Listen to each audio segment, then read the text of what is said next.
Olá, pessoal, tudo bem? Então, vamos para o nosso segundo encontro, nossa segunda aula, né? Agora nesse formato mais próximo de uma educação à distância, né? Diante dessas dificuldades que a gente tem tido de conexão, de uso, né? E acesso aos dados, né? Então, vamos adotar uma nova estratégia. Então, vamos continuar conversando sobre o que a gente já tratou na aula passada, né? Abordando nessa segunda aula temas de projeções, mas, né, uma outra perspectiva, né? Problematizando essas questões das projeções e das escalas, das simbologias dos mapas, a partir, né, de uma visão também do uso político dos mapas.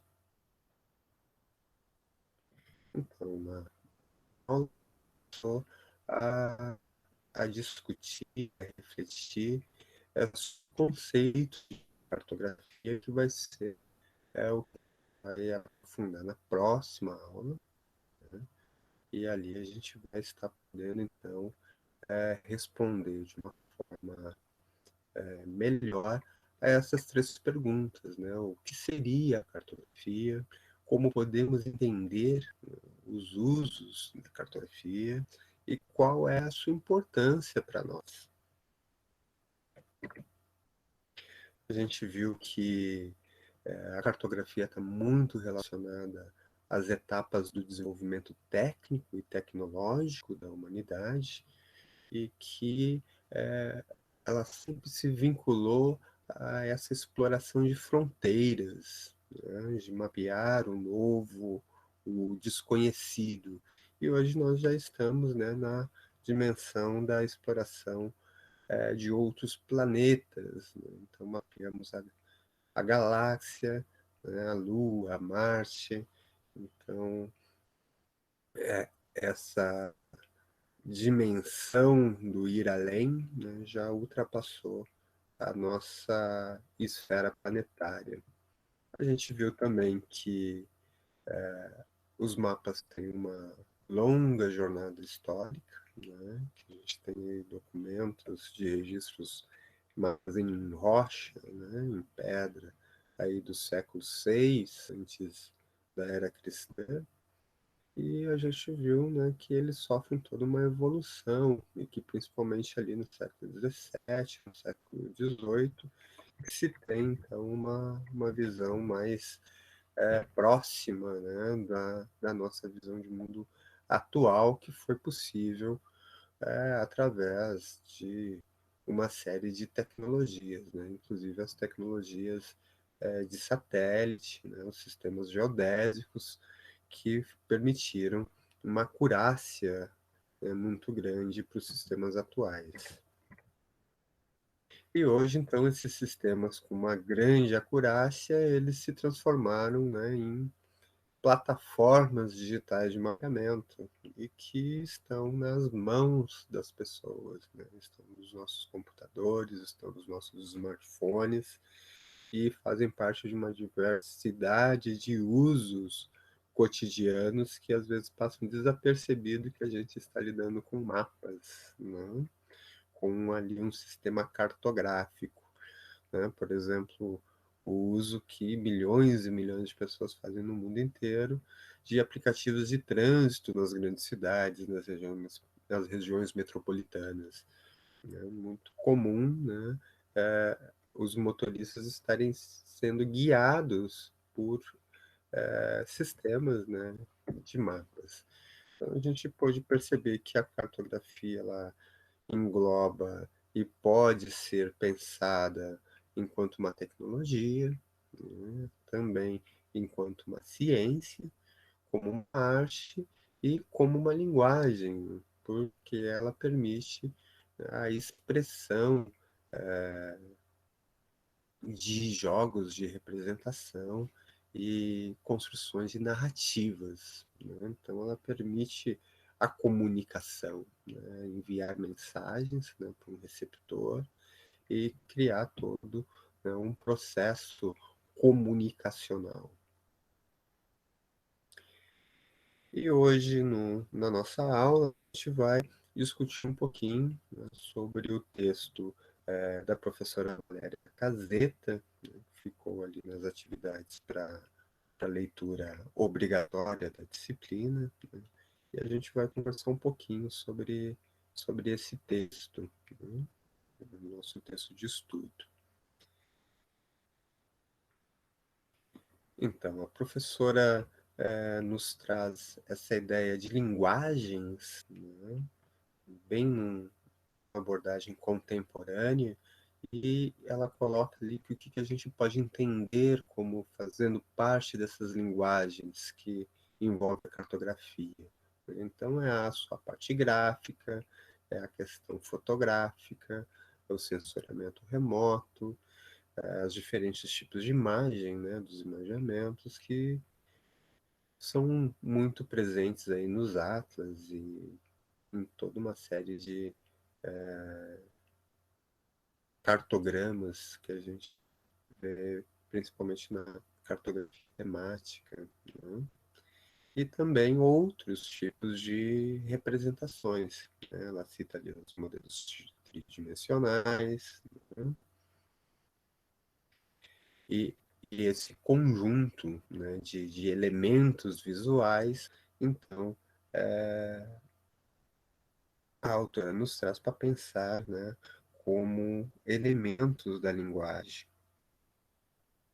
E depois ela vai nos chamar a atenção, né, de outros elementos, né, a escala, a projeção e a simbologia, que a gente vai agora acompanhar um pouquinho mais, conforme a gente vai passando na aula, né.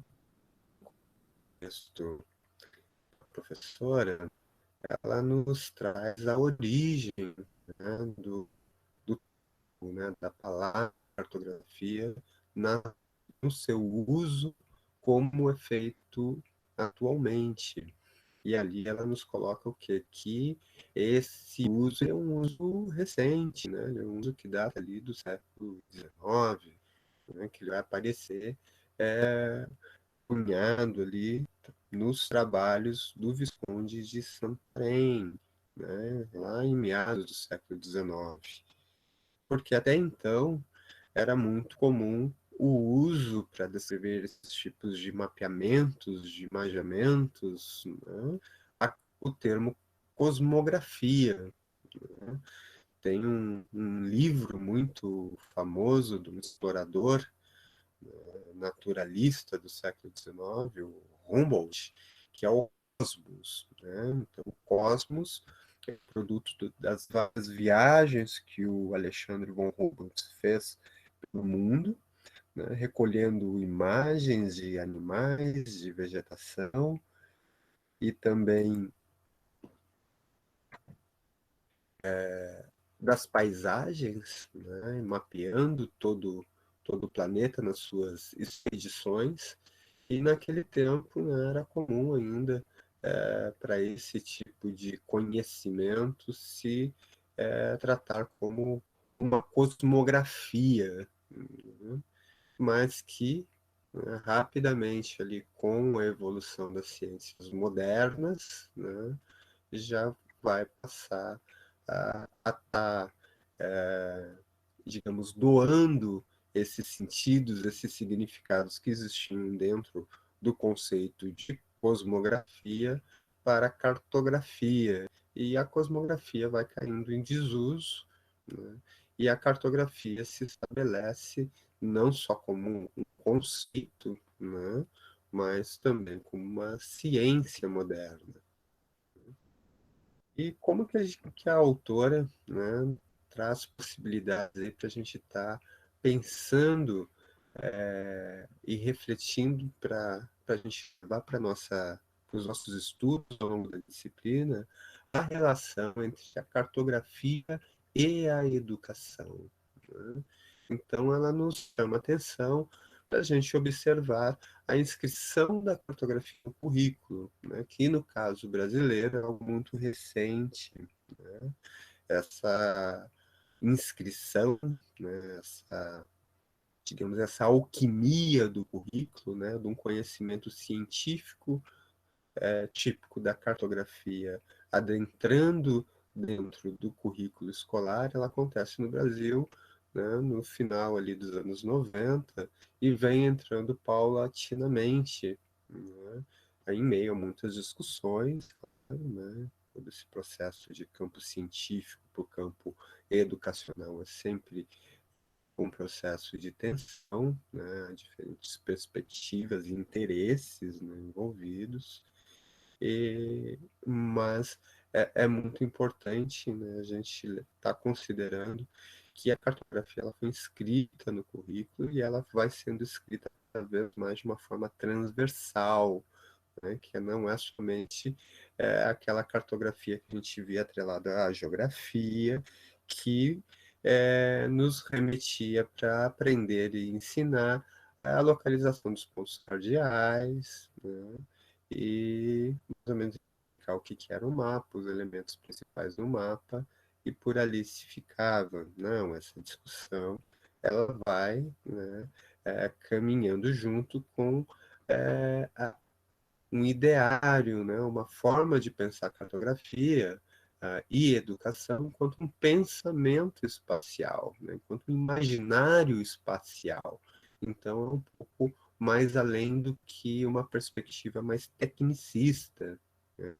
Então, a gente parte para outras formas de perceber essa relação, e por isso é tão importante, né, hoje, a cartografia dentro das estruturas, das matrizes curriculares das licenciaturas, né, seja as licenciaturas em ciências, como também nas áreas das humanidades, né, porque a cartografia cada vez mais ela é entendida como uma linguagem, né, que precisa estar aquém da geografia na escola, né, para se tornar, né, uma forma de imaginário espacial para se lidar, então, com essas questões da modernidade, da complexidade que a cartografia pode ajudar enquanto um instrumento, né, uma ferramenta de construção do conhecimento. Então, dentro do nosso contexto contemporâneo, a cartografia vai nos ser pensada e apresentada enquanto uma linguagem híbrida, né, dentro desses contextos de linguagem híbrida, né, porque ela permite, então, tanto essa construção de conhecimento, né, mas também ela é uma linguagem que nos permite comunicação em diferentes tipos de níveis, né, e de relação institucionais entre as pessoas, entre as comunidades e também dentro da própria ciência, né? Então, a autora ela nos traz essa ideia de linguagens, né, mas também ela nos aponta quais seriam os mecanismos, né, que permitem que essa linguagem possa ocorrer, né, o que as chaves, né, para a gente poder tanto utilizar essa linguagem, como poder estar analisando e percebendo quando ela é utilizada. Então, pessoal, uma outra.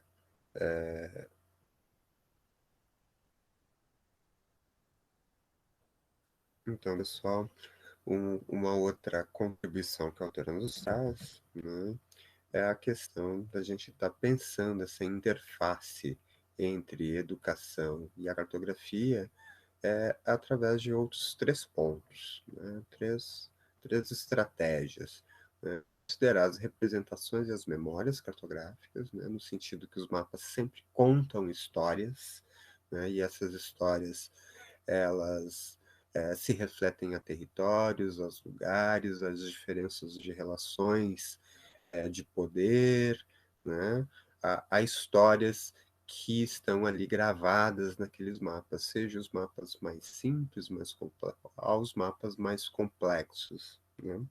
O segundo é que as maneiras de pensar e representar e produzir o espaço pode ser, né, percebida, avaliada através da representação cartográfica, né? Então, a representação cartográfica ela é fundamental para a gente poder estar tanto estudando e entendendo, né, no tempo histórico, como é que se está ocorrendo, ou como ocorreu, a questão da produção do espaço, né? Porque o processo de produção, né, histórico da humanidade, no seu produzir espacial e geográfico, produz também a cartografia, né?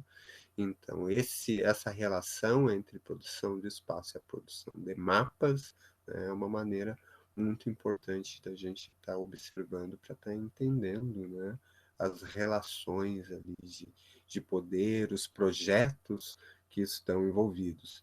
E a atenção, né, como terceiro ponto ali, a atenção do diálogo, a atenção da reflexão entre a escala do individual e a coletiva, né, para que a cartografia possa sempre estar sendo apropriada, usada como forma de construção de conhecimento e também abrir, né, as possibilidades para emergir, né, para se construir um novo conhecimento, um novo saber. Então, a nossa reflexão, né, possível e a partir da autora, e essa nossa caminhada de tentar entender, tentar refletir sobre o que é a cartografia, né, hoje, e, e como nós podemos estar lidando com ela e construindo o nosso próprio conceito de cartografia, pensar, então, uma cartografia para a vida, né, uma cartografia para o cotidiano, uma cartografia, né, que nos possa possibilitar uma relação, né, com os fenômenos, uma relação com a natureza, uma relação com as pessoas cada vez mais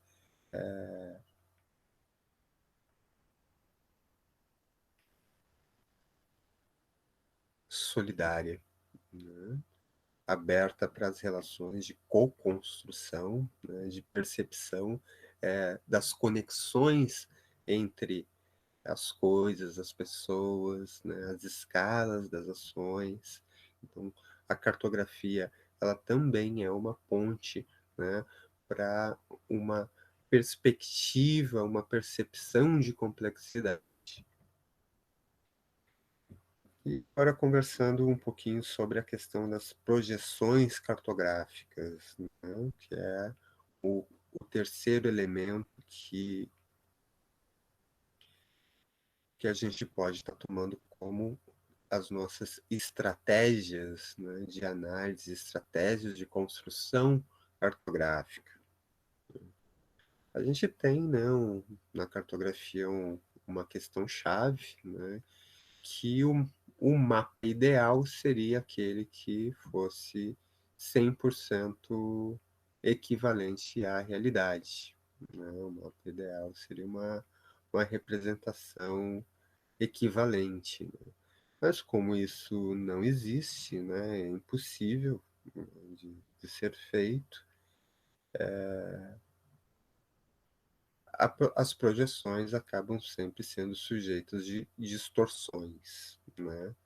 Então esses são os limites, né, que todo mapa enfrenta, né? O mapa ele não é a realidade, ele não é o fenômeno, né? Então ele não é um equivalente também, né? Então construir um mapa que possua as condições que satisfaçam o objetivo que se propõe, né, o objetivo que se quer para o mapa, é sempre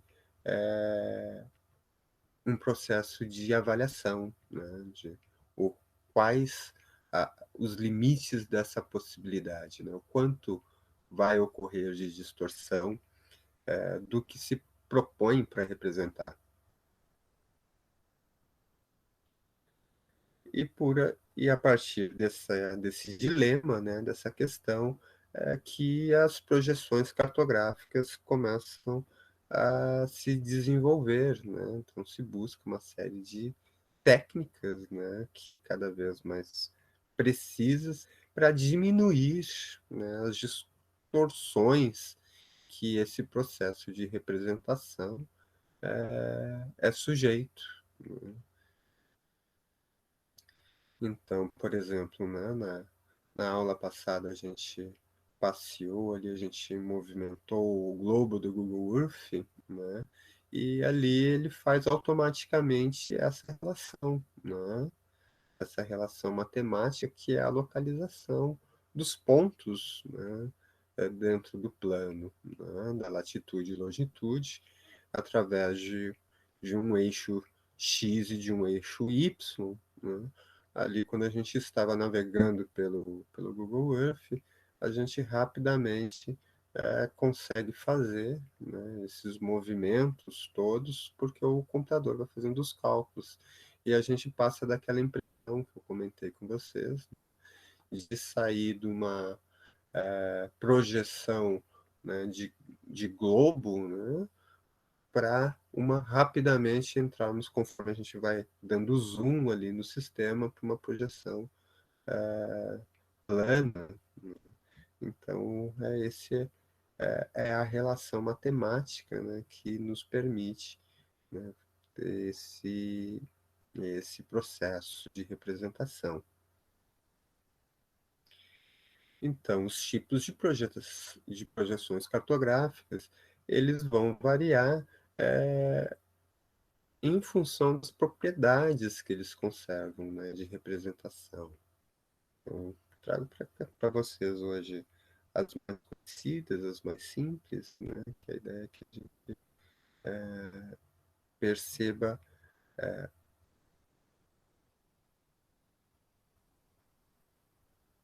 que a gente perceba as projeções enquanto, né, uma ferramenta da nossa linguagem cartográfica. Então, nós temos a projeção cilíndrica, a projeção cônica, né?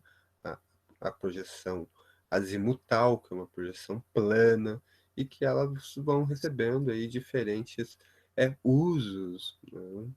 Dentro das suas especificidades. Aqui eu trago um exemplo das projeções ortográficas, né? Onde que o ponto de vista é infinito, né? As projeções gnômicas, né, do ponto de vista do centro da esfera. Aqui também são projeções mais conhecidas, né, a posição azimutal, né, a posição esférica, a posição ortográfica, né? Então são diferentes projeções que são utilizadas, né, para os seus determinados fins, né? E a mais conhecida, que é a que a gente mais utiliza, né, é a projeção de Mercator, né, conhecida também como a projeção UTM, né, nos nossos aplicativos de mapas, né, a gente vai encontrar comumente ali é, as projeções, né, UTM, né, que é Universal Transversa de Mercator, né, que é uma projeção que ela tem uma redução considerável aí das suas distorções, né? Então, ela foi sendo adotada, né? Claro que isso há uma dimensão política, histórica nesse processo, né? Mas ela é adotada hoje como praticamente uma projeção universal, né? Principalmente para as plataformas de mapeamento digital. E para a nossa próxima aula, né, a gente vai avançar aí no conceito de cartografia, né, que a gente vai discutir a partir da professora Arlete, né? Então, a professora Arlete faz uma abordagem bem bacana e a gente vai poder estar discutindo com mais profundidade para então a gente estar indo para a etapa da cartografia temática, né, que daí é o nosso quinto encontro, né? essas referências hoje da nossa aula, né? Boa parte desse material é da disciplina da professora Lígia Barroso, e nós nos encontramos lá no fórum, no Moodle, né? Lá no Moodle. Até mais, pessoal. Abraços.